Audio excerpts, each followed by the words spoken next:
Então, minhas irmãs e meus irmãos, nós vamos começar nosso estudo de hoje. Então, nós vamos ouvir a nossa Malvina, que vai ler o Evangelho para nós, né, Malvina? E depois vai fazer oração também. O item 20 do capítulo 5, a felicidade não é deste mundo. Pode começar, Malvina. Tá bom, então. A felicidade não é deste mundo. Item 20. Não sou feliz. A felicidade não foi feita para mim, exclama geralmente o homem em todas as posições sociais. Isso, meus caros filhos, possa melhor do que todos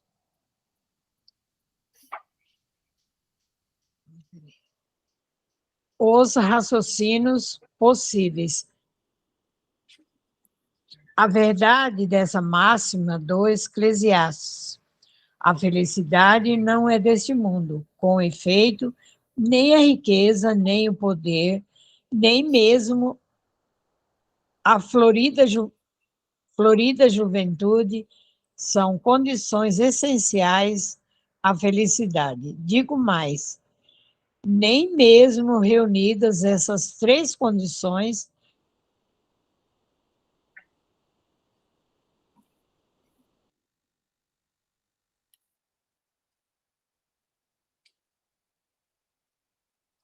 Malvina?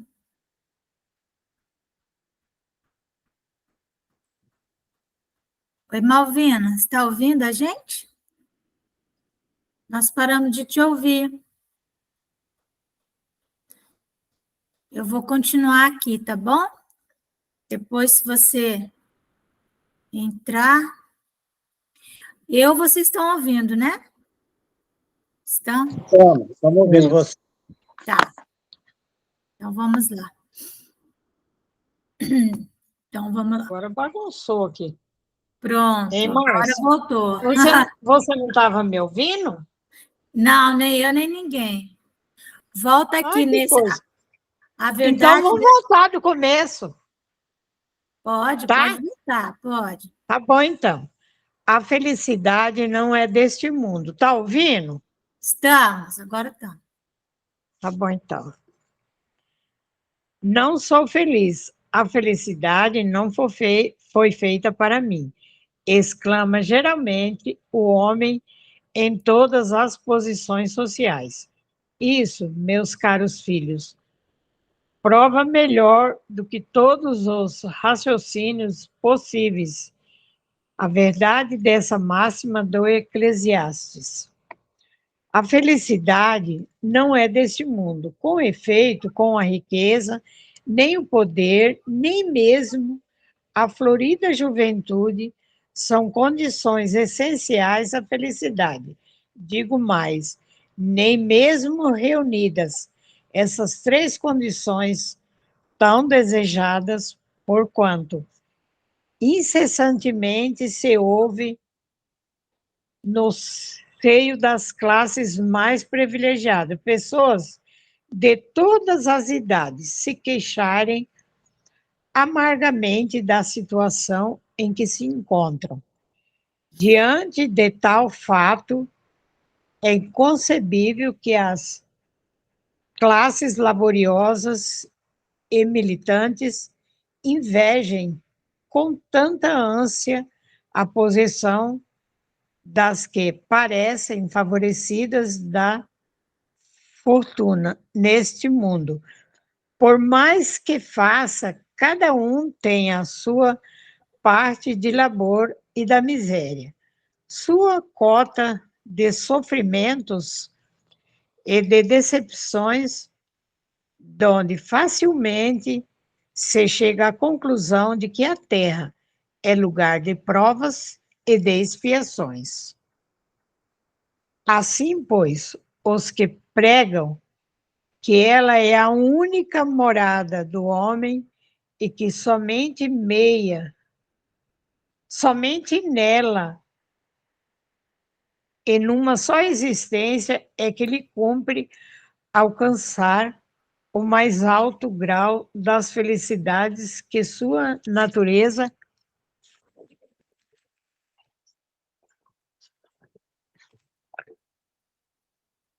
comporta. Iludem-se e enganam os que os escutam, visto que demonstrado está por experiência arquissecular, que só excepcionalmente este globo apresenta as condições necessárias à completa felicidade do indivíduo. Em tese geral, pode afirmar que a felicidade é uma utopia, a cuja conquista as gerações se lançam sucessivamente sem jamais lograrem alcançá-la. Se o homem ajuizado é uma raridade neste mundo, o homem absolutamente feliz jamais foi encontrado. Ou em que consiste a felicidade na Terra, é coisa tão efêmera para aquele que não tem a guiá-lo a ponderação que por um ano, um mês, uma semana de satisfação.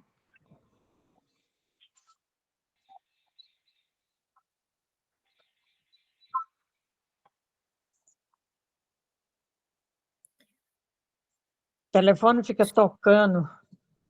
Ah, é por isso que às vezes some. É Aham, quando alguém liga, né? é. Acontece isso. Vai lá, Ou, satisfação completa. ou em que consiste a felicidade na Terra, é coisa tão efêmera para aquele que não tem a guiá-lo a ponderação que por um ano, um mês, uma semana vai bagunça aqui de satisfação completa. Todo o resto da existência é uma série de amarguras e decepções.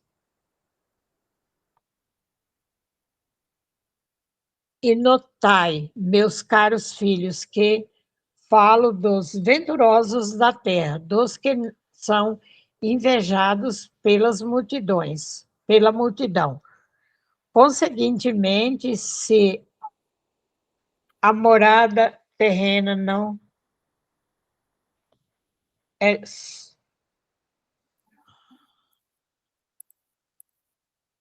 Conseguintemente, se a morada terrena são peculiares as provas e a expiação, forçoso é se admita que aulures moradas a mais favorecidas, onde o espírito, conquanto aprisionado ainda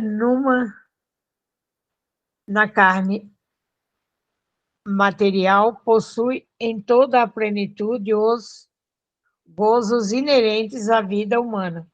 Tal a razão porque Deus semeou no vosso turbilhão esses belos planetas superiores para os quais os vossos esforços e as vossas tendências vos farão gravitar um dia enquanto vos achardes suficientemente purificados e aperfeiçoados. Todavia, não deduzais das minhas palavras que a terra esteja destinada para sempre a ser uma penitenciária. Não. Certamente, dos progressos já realizados, podeis facilmente deduzir os progressos futuros e dos melhoramentos sociais, conseguidos novos e mais fecundos melhoramentos. Essa a tarefa imensa cuja execução cabe à nova doutrina que os Espíritos nos revelaram. Assim, pois, meus queridos filhos, que uma santa emulação vos anime e cada um de vós se despoje do homem velho. Deveis todos consagrar-vos à propagação desse espiritismo que já deu começo à vossa própria regeneração. Corre vós o dever de fazer que os vossos irmãos participem dos raios da sagrada luz.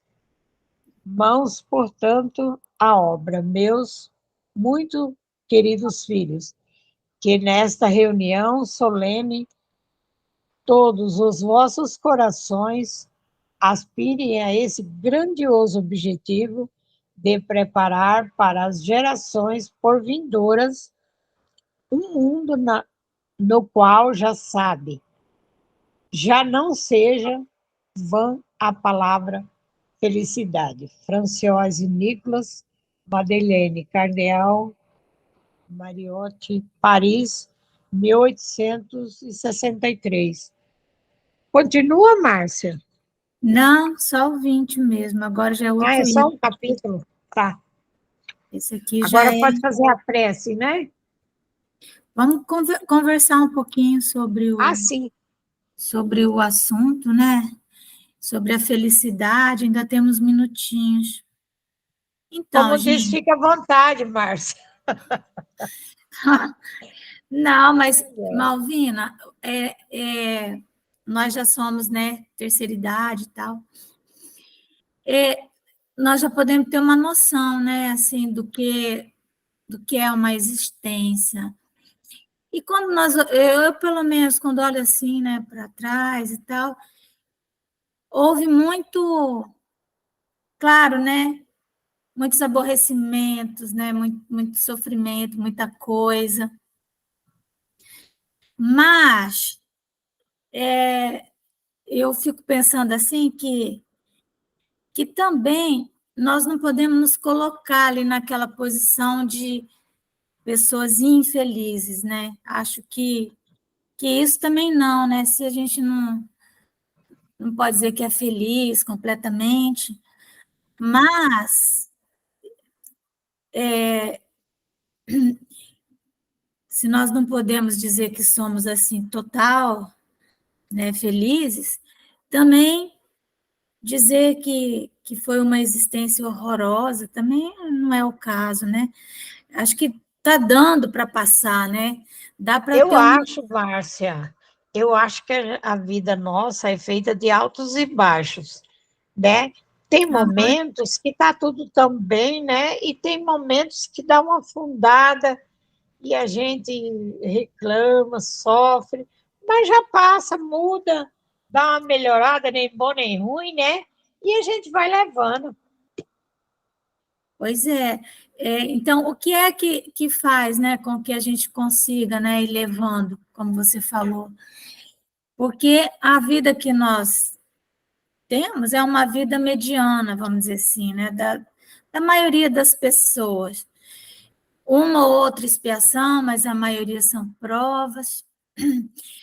Então, pensar que o que é que nos consolou, né, que nos acalentou nos momentos difíceis, porque nos momentos bons tá tudo bem, né? Mas nos momentos difíceis, o que foi que acalentou, né? Se não a religião, né? Mas a religião no sentido profundo dela. Fico pensando aquele que não tem, num mundo como o nosso, de prova, de expiação, se a pessoa não tem nada que ela possa se pegar na hora grave, é muito complicado, né? Deve ser Porque, um vazio muito grande. sim, A por gente isso, está meio tristinha, a gente começa a fazer a nossa reunião, a gente conversa, a gente ora, A gente até esquece que está, às vezes, com certos tipos de problema, né? A gente Sim. esquece. Aí fica leve, eu acho que fica leve. Acho que é por aí, né, que eu penso. É diminuir as exigências, né? Como está lá É, no livro dos Espíritos. Que a felicidade, ela, que nós temos duas vidas, né? Uma vida que é a vida material e a vida moral. Então, na vida material, a felicidade seria possuir o necessário, posse do necessário, não é nem ser dono, mas ter a posse, né? Usufruir do necessário. Eu me lembro que uma vez eu cheguei em casa, tinha ido trabalhar, né? Sempre trabalhei, e um dos meus filhos pequenino, aí a senhora que me ajudava, ela estava deitada na minha cama com meu filho, os dois dormindo, né? Ele dormindo no braço dela, sabe? Gente, eu falei, fiquei com tanta inveja dela, que eu falei, meu Deus do céu, eu queria trocar com ela, entendeu? Vem eu aqui fazer essa entendi. audiência aqui e eu fico aí no seu lugar, né? Entenderam? Então, assim, às vezes abrir mão, né, de tanto serviço, tanta coisa, para poder usufruir, né, daquelas coisas pequenas e simples da vida, porque às vezes a gente fica correndo muito atrás, né, de tanta coisa. E aí é isso, né?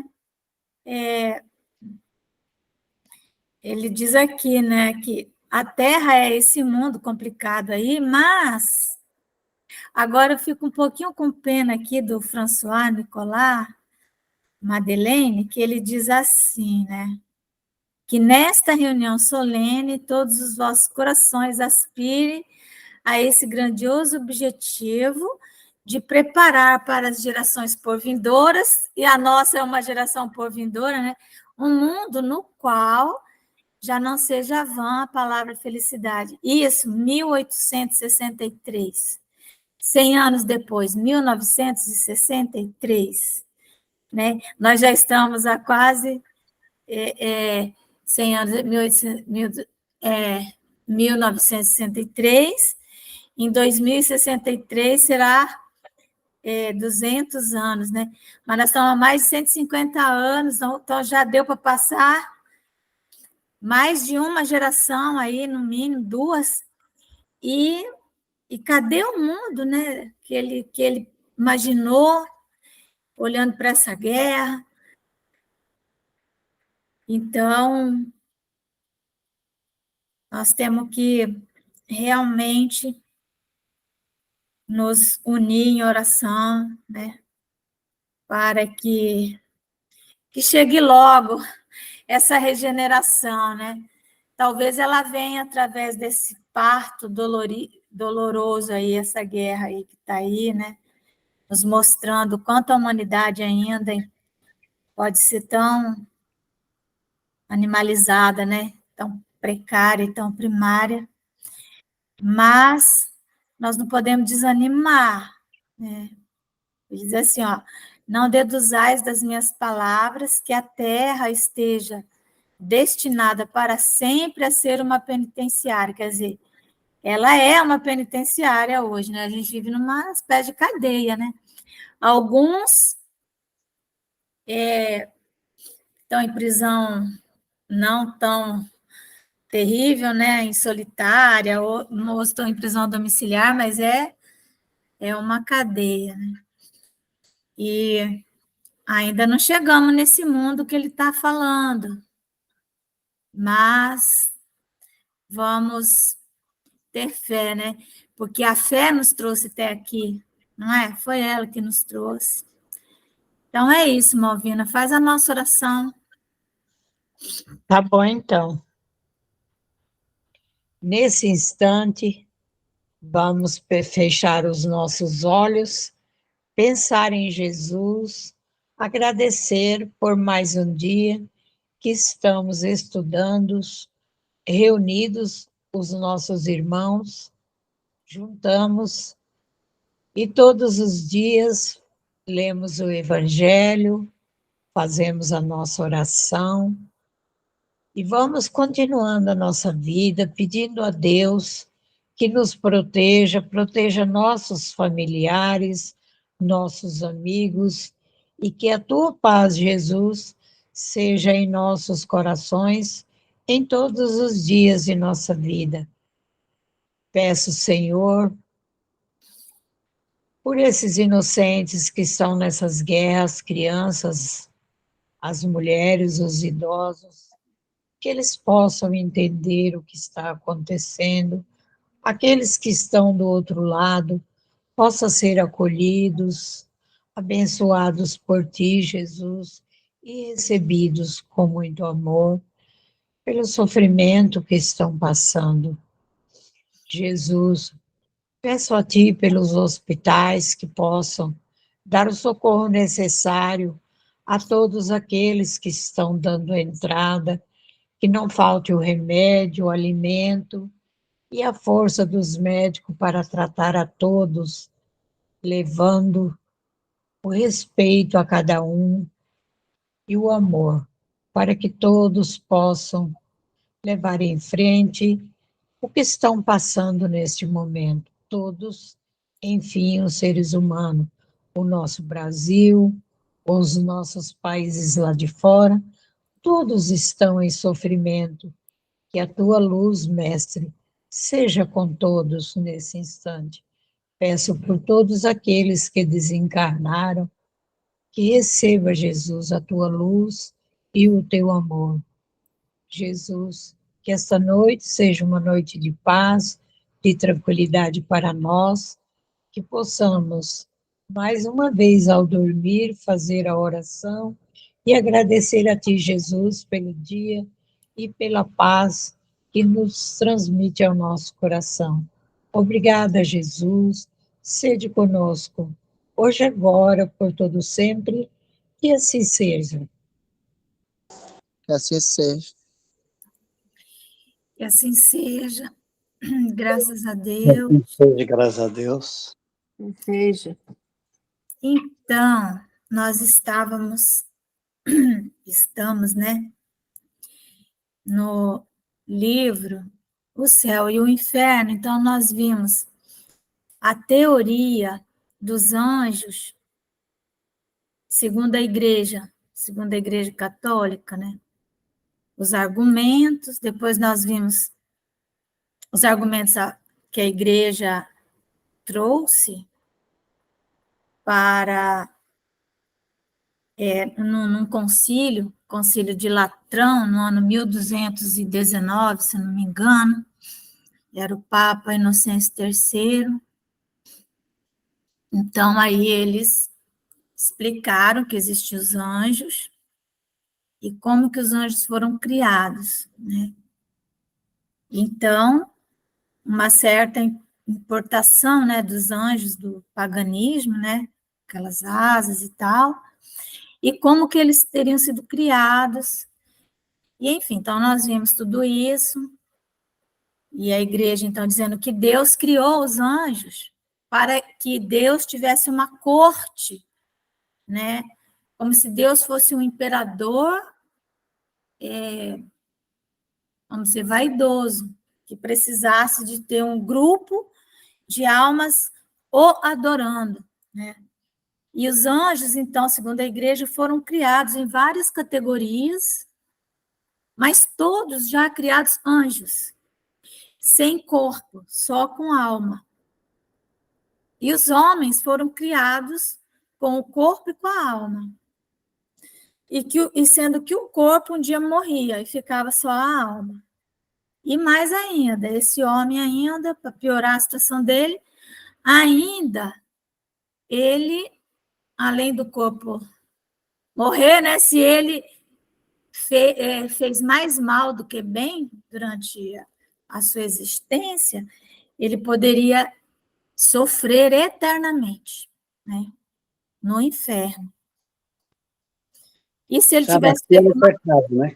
Hã? Já nascia no pecado. Ele já nascia com a possibilidade, no pecado, né? Com a possibilidade também de pecar, mas aí ele está falando, ainda não está falando do pecado original, né? Nesse concílio, ele está falando como que o homem foi criado. Então, ele foi criado com a possibilidade de errar e de acertar, né? Mas, sem explicar, por exemplo, as várias circunstâncias em que a pessoa nascia. Chegou um ponto que a igreja não conseguia mais explicar, né? A pessoa que nascia na miséria, criança que morria em tenra idade, como que seria a situação dela depois da morte, né? Ela iria para o céu, iria para onde? Então, essa visão, né, de que Deus teria feito 2 grupos, o grupo dos seres angélicos, então privilegiados, porque já foram criados sem possibilidade de errar, né? E os outros que ele criou, né, com um corpo perecível, que ficava doente, enfim, né? Então, é uma teoria que é muito fácil de refutar, conforme a razão ela foi se expandindo, conforme a inteligência do homem foi se ampliando, ele conseguindo fazer raciocínios mais abstratos, foi vendo que aquilo não podia ser daquele jeito. Então, por isso a igreja foi perdendo credibilidade, né? Porque quando ela fazia um concílio, aquilo que era aprovado no concílio era lei, era um dogma, ninguém podia mexer naquilo, né? Então, igual o concílio de Nicéia, o concílio de Constantinopla, onde se baniu a reencarnação, né? E aí, pronto, aí a igreja decidiu, está decidido.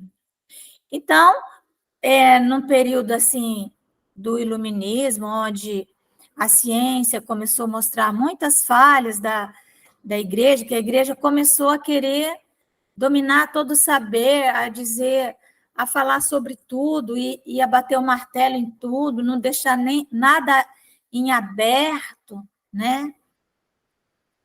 Então, isso foi fazendo com que aquelas pessoas que tinham raciocínio e que refutassem alguma coisa da igreja, que pegassem o evangelho de Jesus na sua pureza primitiva e começassem a questionar a igreja, então essas pessoas passaram a ser vistas como hereges, passaram a ser perseguidas pela igreja.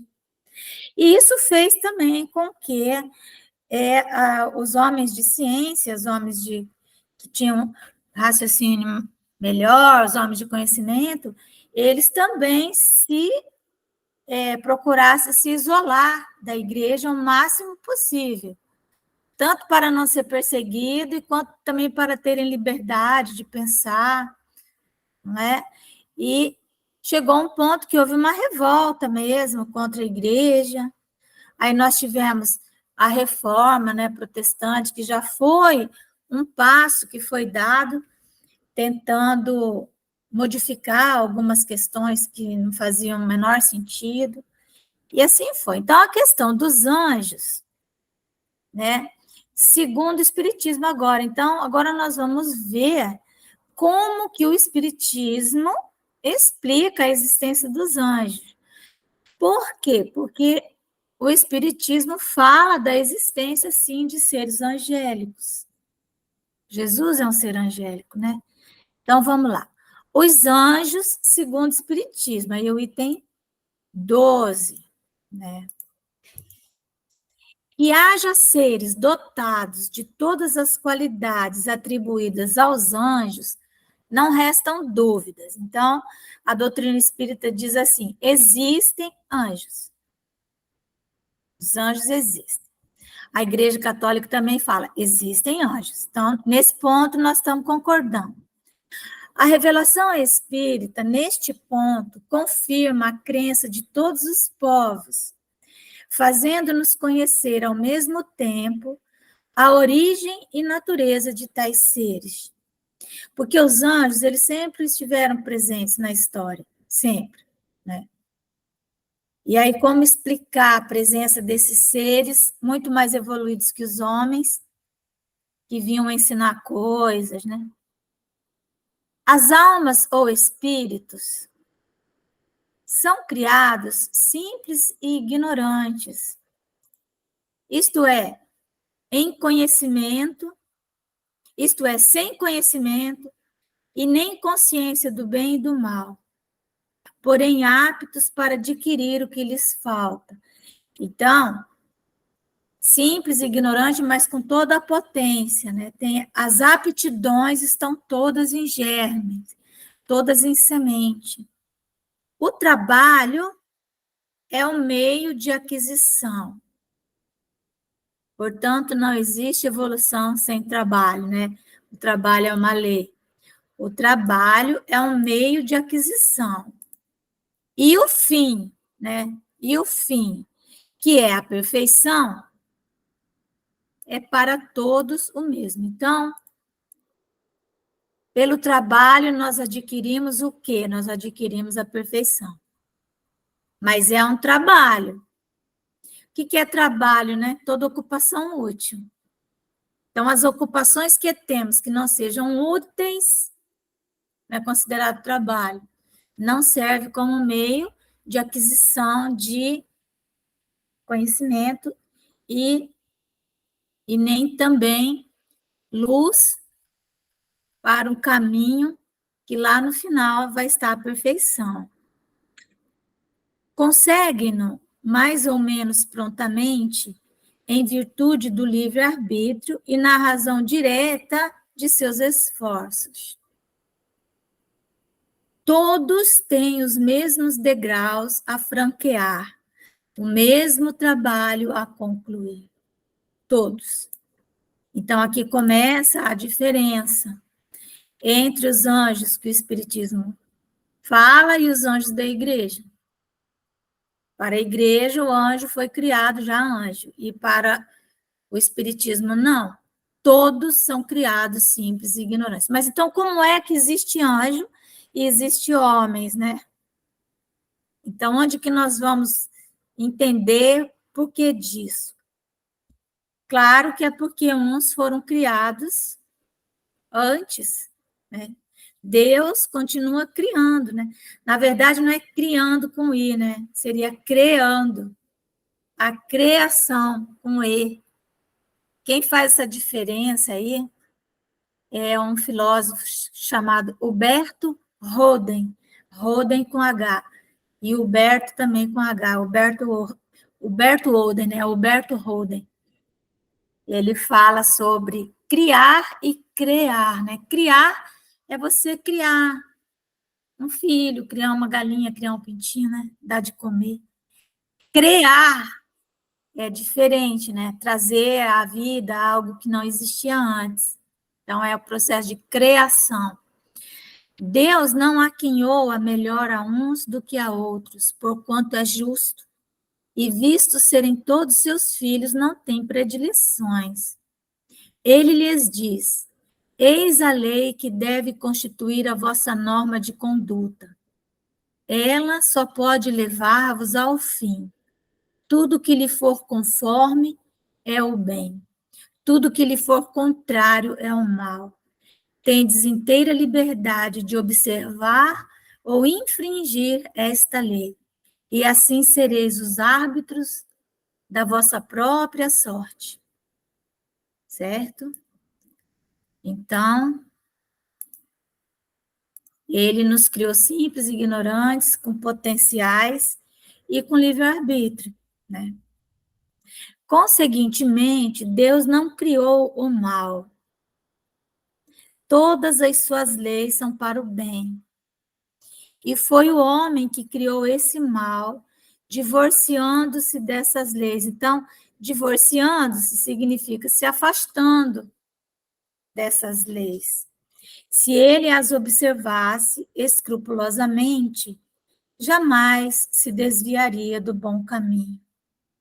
Até porque nos são dadas inúmeras oportunidades. Porque existem aqueles supostos desvios, né? Mas nós somos colocados, vamos colocar assim, né? Num caminho com balizadores aqui. Então, nós podemos, nesse rumo aqui que nós estamos seguindo, né? Nesse caminho que tem 2 muros nos balizando, nós transitamos ali. Então, muitas vezes parece que nós estamos entrando por atalho, nós estamos errando, mas não é. Nós estamos simplesmente, ao invés de ir reto, fazendo assim, bate no muro, faz assim, bate no muro e vai. Né? Mas isso faz parte do processo de aprendizagem, né? Mas tem aqueles que pulam esse muro e procuram buscar atalhos, não é? É igual a gente está numa fila, tem 2 filas no supermercado, 3 filas. A gente escolhe uma fila, né? Fica ali naquela fila. Aí depois tu fica olhando se aquela fila ali está andando mais, aí você troca de fila. Na hora que você acabou de trocar de fila, não é? Aquela fila para. Aí a que você estava começa a andar, aí você volta, aí você fica parado, porque você, né, fica procurando um jeito de burlar ali onde Deus te plantou, né? Então, é isso. Nós temos que... Mas aquele também que pega um atalho, chega um momento que vai acontecer uma coisa com ele, né? Porque existem inúmeras maneiras da pessoa retornar ao caminho, né? Retomar. Claro que a melhor forma é essa. Você vai observar os balizadores, você vai indo ali naquela raia, nadando naquela raia, vai indo ali, né? Vai aqui, vai dando cabeçada e vai indo.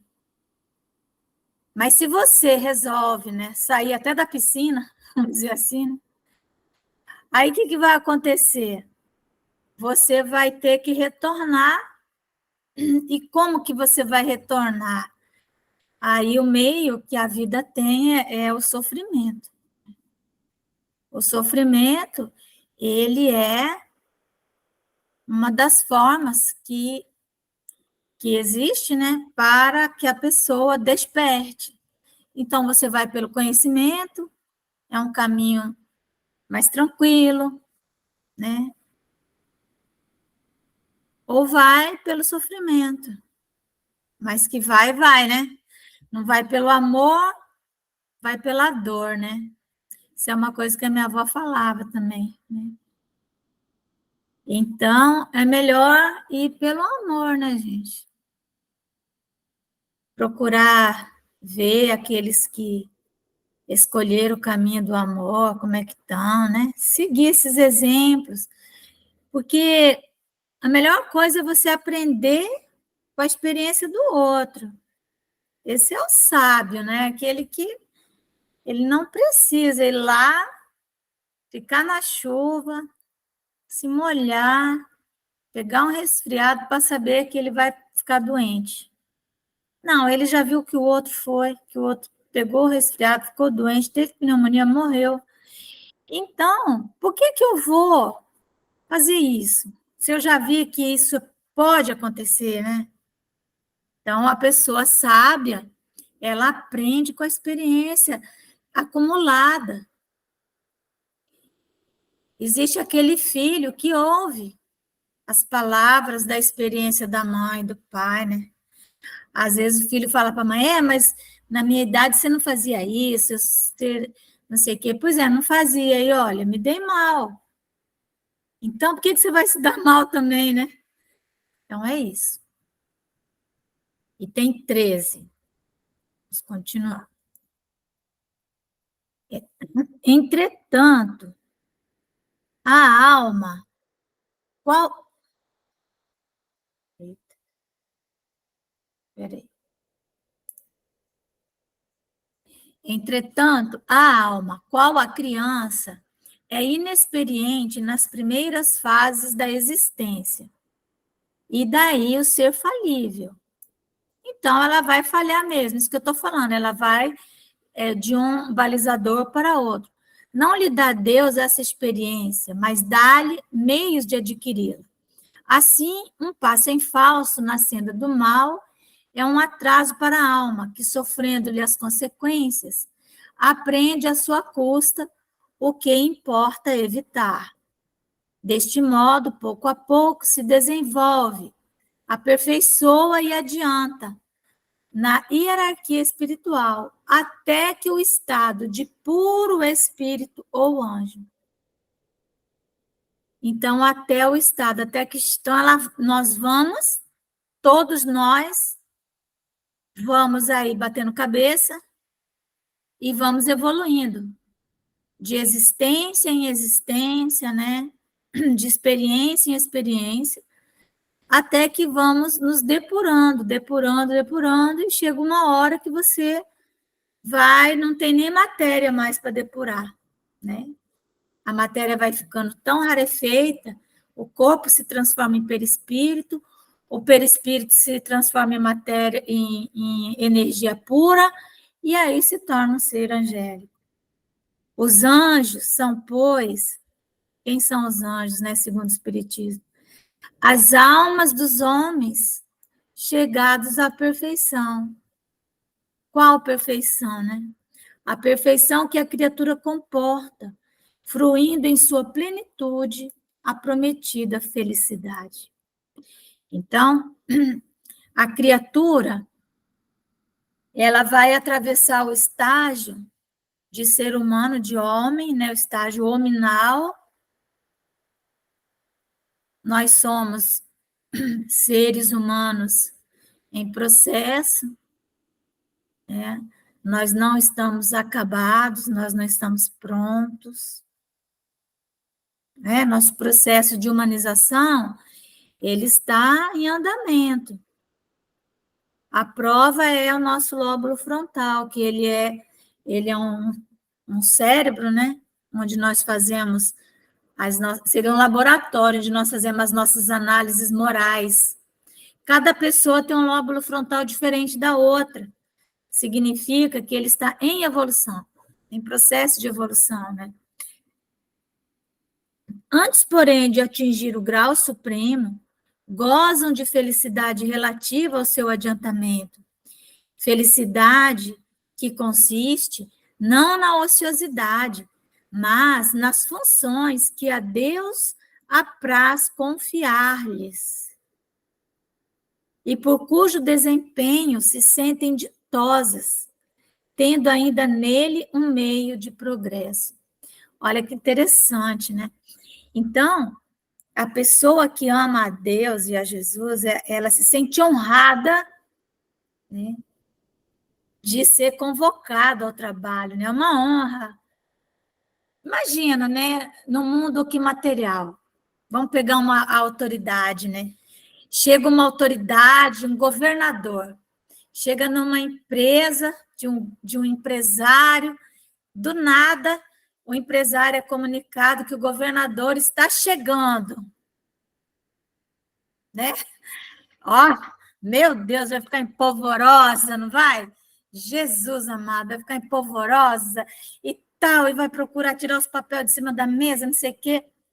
E aí chega o governador, né? E faz um convite àquela empresa, que ela desempenhe um papel no seu governo, que ela realize obras e que ela faça isso, aquilo, outro. Nossa, aquela empresa vai se sentir honrada. Mais até do que o dinheiro, ela vai colocar fotografia no seu currículo, seu portfólio. O governador visitou a empresa no dia tal, não é? Imagina o governador visitar nossa casa.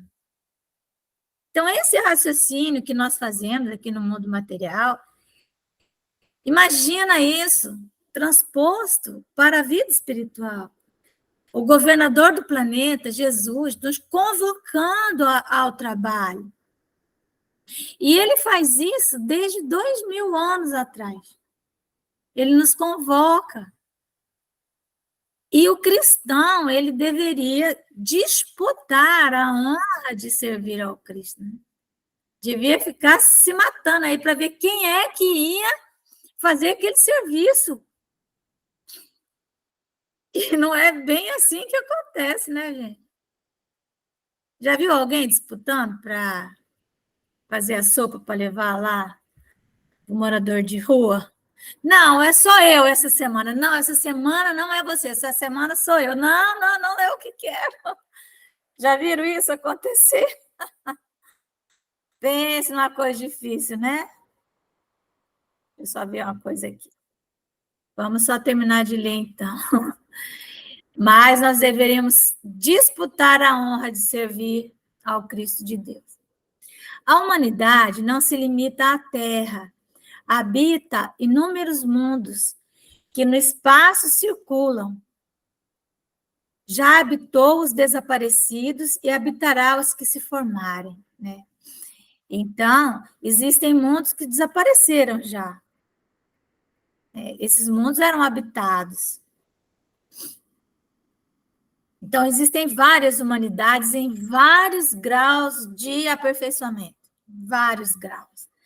Tendo-a criado de toda a eternidade, Deus jamais cessa de criá-la, né? A humanidade. Muito antes que a Terra existisse, e por mais remota que a suponhamos, outros mundos havia, nos quais espíritos encarnados percorreram as mesmas fases que ora percorrem os de mais recente formação, atingindo seu fim antes mesmo que houvéramos saído das mãos do Criador. Então, muito antes de Deus nos criar, de nos soprar, de pegar um tanto de terra e soprar ali, né? Isso é uma metáfora. Já havia seres angélicos, seres perfeitos. De toda a eternidade tem havido, pois, puros espíritos ou anjos. Mas como a sua existência humana se passou no infinito passado, eis que os supomos como se tivessem sido sempre anjos de todos os tempos. É que quando nós os conhecemos, eles já eram anjos, então parece que eles sempre eram anjos. É igual os nossos filhos. Às vezes meus filhos começam a falar comigo e fica muito claro na nossa conversa que para eles, por exemplo, eu, no caso, eu passei a existir quando eles nasceram, sabe? É incrível. É como se eu não tivesse tido uma infância, uma adolescência, tivesse tido namorado, 2 namorados. Não, isso não existiu. Não tivesse ido para a faculdade, não tivesse passado isso, aquilo, outro. Para o filho, isso não existiu. A mãe estava ali servindo ele o tempo inteiro, não é? Então, para nós também, os seres angélicos sempre estiveram ali, resolvendo nossos problemas. Realiza-se assim a grande lei de unidade da criação, né? Deus nunca esteve inativo e sempre teve puros espíritos, experimentados e esclarecidos, para a transmissão de suas ordens e direção do universo, desde o governo dos mundos até os mais ínfimos detalhes. Tampouco teve Deus necessidade de criar seres privilegiados, isentos de obrigações. Deus não precisava fazer isso para quê? Todos, antigos e novos, adquiriram suas posições na luta e por mérito próprio. Todos, enfim, são filhos de suas obras. E, desse modo, completa-se com igualdade a soberana justiça do Criador. Então, quando nós falamos de civilizações, eu estava vendo, né, alguns raciocínios interessantíssimos, porque nós supomos que o homem da caverna é o primeiro ser, né, que existiu, né, na Terra, e que as civilizações vieram depois dele, né? Nós não paramos para pensar se antes disso tiveram outras civilizações na Terra, ou se mesmo depois dos homens da caverna, em determinadas épocas, não existiram seres com poderes imensos, né? porque eu estava vendo, né, uns raciocínios interessantes de construções de igrejas que estão aí em pé, né, que não são tão antigas assim, e que elas têm, por exemplo, portas incomensuravelmente grandes, assim, mas muito grande. É tipo assim, o ser humano diante da porta, ele ficaria desse tamaninho, assim, numa porta nossa hoje, entenderam? Desse tamaninho, né? É só olhar essas construções. Então, elas têm várias portas e tem uma lá que está pequena, que é aqui entre um ser humano. Mesmo assim, ainda são grandes. E aí a pergunta que ele faz, e aí mostra inúmeras construções com essas portas imensas, esses arcos que são gigantescos. Para que isso? Quem foi que construiu isso? Começa por aí, né? Quem que construiu isso? E para que uma porta tão grande? Será que existiram os gigantes, né? Então fica a pergunta: quem que tinha que passar por essa porta? E também, hoje mesmo eu postei um vídeo, tem umas construções na Rússia, uma igreja, que ela teria sido feita numa época em que as pessoas só teriam de ferramenta os martelinhos e umas coisinhas ali, como é que chama? As martelinhas, aquelas outras ferramentas bem simples. Buril. Hã? Buril. Buril, aquela Enxó. Isso, coisa bem simples, né? É o que a história fala para nós, que naquele período só tinha aquilo. Aí você vê a obra e você fala assim, vou até postar no grupo depois. Uai, como que eles fizeram isso só com esses equipamentinhos aí de nada, né? É algo assim absurdo, a nossa razão não vai aceitar. Então, hoje, com essas informações que estão disponíveis para todos, vai ficando difícil você manter uma certa narrativa. E nós vamos vendo, então, que a história, ela talvez não esteja lá muito bem contada, né? Não é?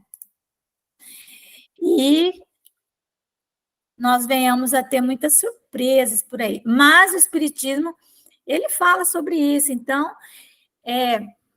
na época de Abraão, aqueles anjos que apareciam, Deus, quando falava, eles eram esses seres mais evoluídos, que eles nem reencarnar tinham condições, porque os corpos eram ainda muito frágeis e muito difícil a reencarnação. Então, eles ficavam em dimensões próximas ali da crosta terrestre e em determinados ambientes, né, eles conseguiam se corporificar. Então, eles apareciam, davam orientações, falavam sobre guerra, falava sobre peste, falava sobre que isso ia acontecer, aquilo outro. Para eles era Deus que falava, né?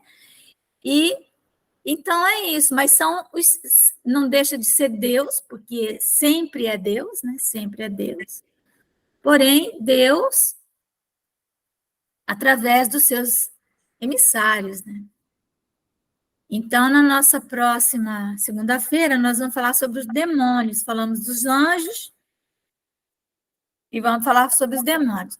E faz sentido, porque o livro que nós estamos estudando é o céu e o inferno, né? Então, tem que falar deles também, né?